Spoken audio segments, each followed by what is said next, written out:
कोन्निचिवा साथीहरू, 30 केजीलाई 16,000 मा कसैले पत्ताउनुहुन्छ चामल? पत्याउनु हुँदैन भने मसँगै जाउँ है त। यो चाहिँ मैले 6 वर्ष अगाडि काम गरेको फार्मको साँचोले चाहिँ ओकोमे पनि बेच्नुहुन्छ।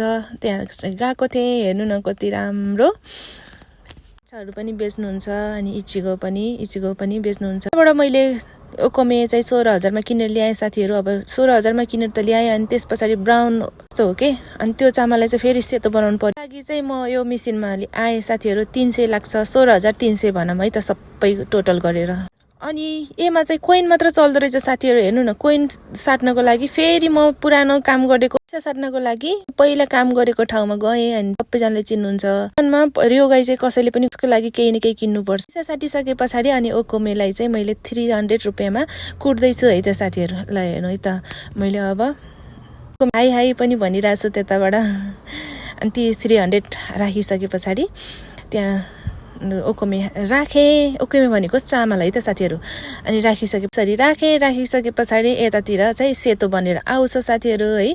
यसरी सेतो बनेर आउँछ। अब ब्राउन चामल त मिठो लाग्दैन नि त हामीलाई, अनि सेतै मनपर्छ। नेपाली हो नि नेपाली। अनि चाहिँ मेरो आमाको संस्कार चाहिँ सानो सानो कुराहरू पनि नपोखिकन खाने, नगरिकन खाने, एकदमै मिलाएर खाने भन्ने संस्कार थियो नि त। अनि त्यही भएर मैले एउटा गेडा पनि मैले टिप्छु के साथीहरू। अनि त्यस पछाडि यसरी भरियो। अनि भरिसके पछाडि त्यहाँबाट खुट्टाले प्रेस लगाइसके पछाडि तल झऱ्यो। अनि एकछिन चाहिँ रमाइलो गर्नु पर्यो, अनि एकछिन चाहिँ नाचेँ। एकछिन नाच्दाखेरि रमाइलो पनि भयो अनि लाज पनि लाग्यो। अनि भित्र गएँ। अनि भित्र गएर फेरि तपाईँहरूलाई देखाउँदैछु। यो सिरो भनेर लेखेको खान्जी अटाउनु पर्छ। अनि त्यहाँ चाहिँ 300 रुपियाँ हाल्नुपर्छ है त साथीहरू। अनि यसरी हेर्नु त कति सेतो बनेर राम्रो चामल निस्कियो।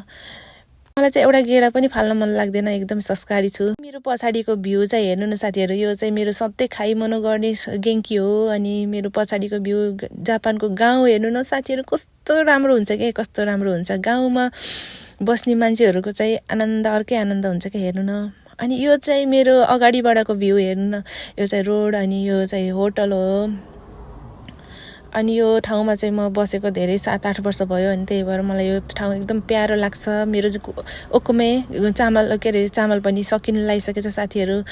अनि यो लास्टको चाहिँ रहन्छ क्या, त्यत्तिकै निकाल्नु हुँदैन। अनि सकियो साथीहरू। अनि मैले चाहिँ अब यत्रो बोक्न चाहिँ सक्छु है साथीहरू। एकदमै स्ट्रङ छु, एकदमै बलियो छु जस्तो लाग्छ मलाई। तर पनि बलियो छु नै म, होइन। अनि उचालेर ल्याए साथीहरू। हेर्नु न कस्तो गाह्रो भएको। Thank you for watching.